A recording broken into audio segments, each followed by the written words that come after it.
My WoW lesson focused on the topic probability with 8Z, which is a foundation set of 6 students. We started the lesson by discussing what maths could be applied to Achieve Smarties. There was a really good discussion within the group, which did lead us on to discussing probability within the Tube of Smarties.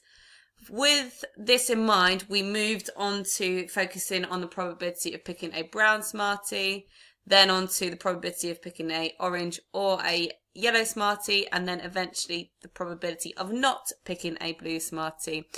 This one in particular did generate a good conversation between the students. The majority of the students counted the pink, brown, orange, yellow, red and green, found it was 17 out of a total of 20. However, one student said there's such an easier way. I saw that there was 3 blue Smarties and took it away from the total, which gave me 17 out of 20. From this, it was over to the students, and they were all given a box of Smarties and asked to find as many probabilities as they could in their own individual box.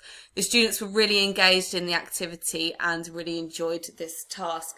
After about 10 minutes, the students were asked to share their probabilities and see what they had come up with together as a class. We went on to some examples where one student may have found 11 out of their 30 were orange, and then we went on to discuss, without looking at that individual's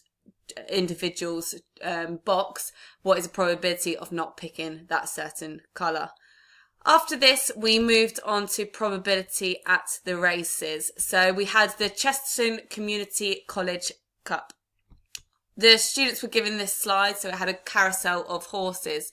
And the game was explained that we would roll 2 dice and we would add the 2 numbers together, and from this point the horse would move forward if that number had come up.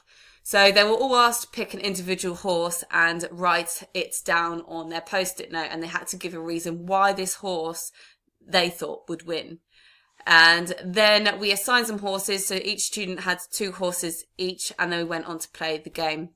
So went on rolling the 2 dice, and the sum of the dice meant that one horse would be moving forward. And again, we did this until there was one winner of the race across the finish line. Halfway through the game, one student who had the number 1 said, "Miss, this is totally unfair. I'm never actually going to move off the starting line. It's impossible to get a 1. I said to the student, "Hold that thought. We'll come on to it and explain that in a moment." So from this, we went on to look into why some horses did a lot better than others, and why number 1 in particular did not move off the starting line.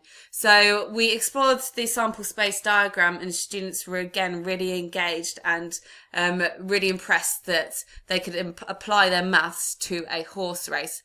Then they were asked to individually come up with all the probabilities from 1 all the way through to 12. After they completed this activity, students were asked to refer back to their original post-it note, and on the back they had to pick what horse they would go for at a race and give a reason why.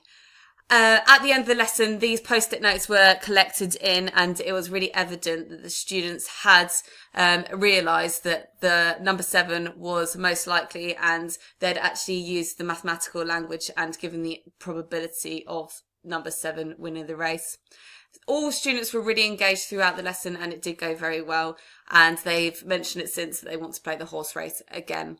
If I was to change the lesson, I would go into a large open space and make the students the horses and create your own track. However, only having 6 students meant that this wasn't really possible. So if I had a larger group, we would go into the hall, create our own track, and the students would be the actual horses themselves, which could make it even more engaging.